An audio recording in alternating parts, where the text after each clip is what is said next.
Walk into a server room going up in Shenzhen right now and ask the procurement manager which memory chips are going into the racks. He names Samsung, SK Hynix, Micron. Then he lowers his voice slightly when he explains why it is not the domestic option. Changshin Memory Technologies, the company China built to end that exact dependence, makes a real product at a real price. He still passed that quiet moment. A Chinese buyer in China, choosing foreign over domestic, is not an embarrassing footnote buried in a trade report. It is the most honest benchmark the memory industry has produced in years, and hidden inside the rejection is something far more interesting than a verdict. Call it what it is, an insult.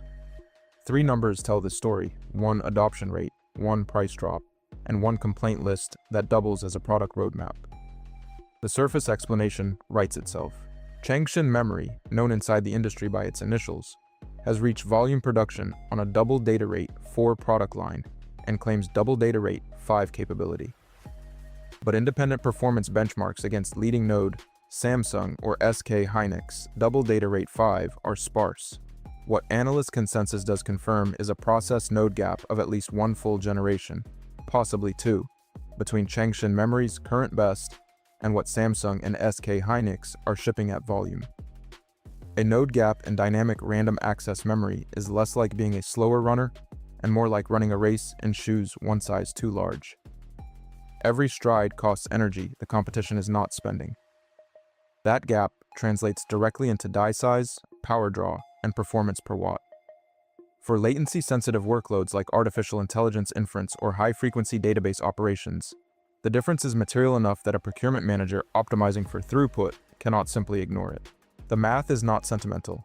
That is the surface story. The number underneath it turns the surface story inside out.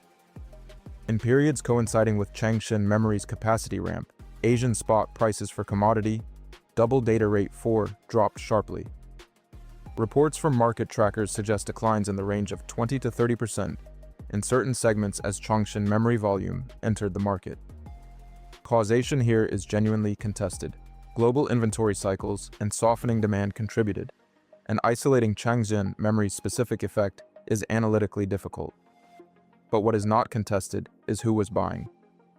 Price-sensitive buyers, entry-level assemblers, lower-tier server integrators, industrial electronics manufacturers absorbed Changshin memory supply even when enterprise buyers passed.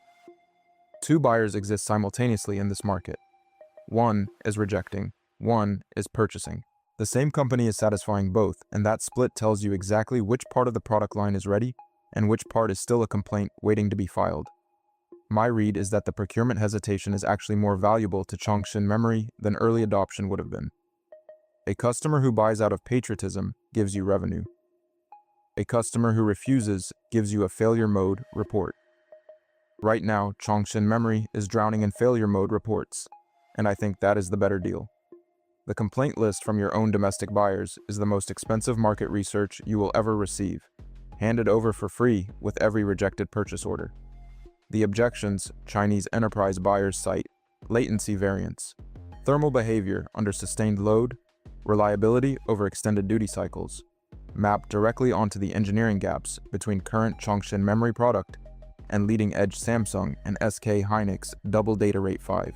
That is not a coincidence. That is a specification sheet written by the people who would most benefit from the product succeeding.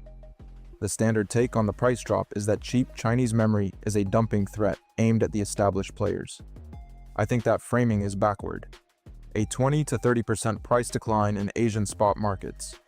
The quarter Changshin Memory scaled up is not a trade weapon. It is proof of concept under live fire.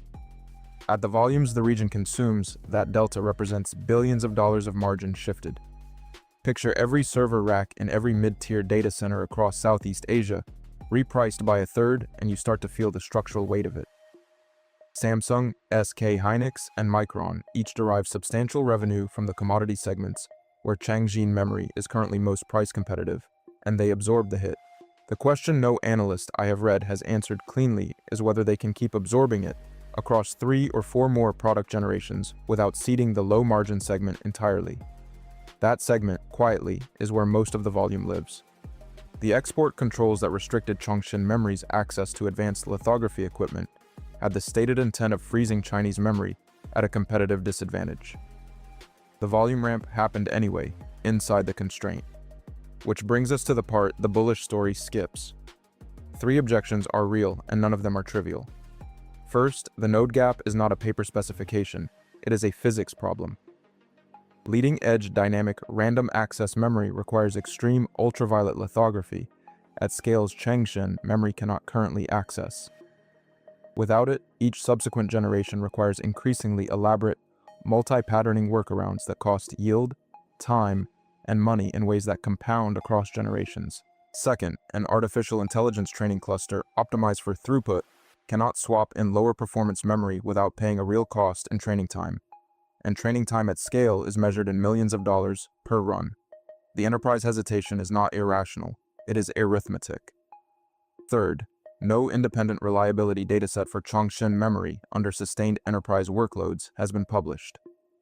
Spot buyers for consumer applications can tolerate a wider failure distribution. Data center operators cannot. Until that data exists publicly, the gap between volume production and enterprise grade remains unverified, and unverified is not the same as closed. All 3 objections are real. None of them are permanent.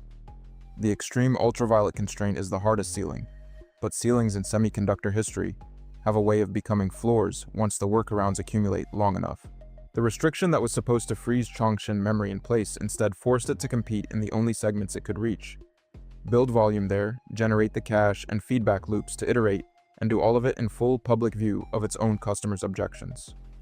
That is the deepest layer of the insult. It was not evidence of failure, it was a live benchmark running in the wild, updated with every rejected purchase order, precise in ways that no internal roadmap would have been. Here's my honest position. I do not think Changshan memory closes the node gap within the next 2 years.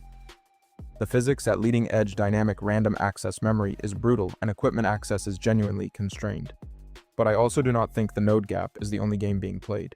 If Changshan memory lands good enough performance at 60% of the price across a wide enough product tier, the question shifts from whether they are competitive to what competitive even means when half the world is buying on budget. The leading edge becomes a smaller and smaller share of what matters commercially, and that is a different kind of winning than the benchmarks are measuring. The insult, it turns out, was addressed to the wrong audience. Samsung read it as confirmation of dominance. Changshan memory read it as a specification sheet. The most dangerous document in any competition is the one your opponent wrote about your weaknesses, because they always get it right, and they hand it to you for free. I want to know where you sit on this.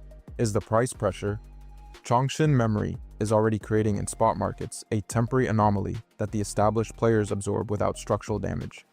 Or is it the opening move of something longer? Put your actual red in the comments, not the polite version. If you want analysis that names the fine print before the headlines catch up, subscribe and turn on notifications. The next video is already in the uncomfortable territory.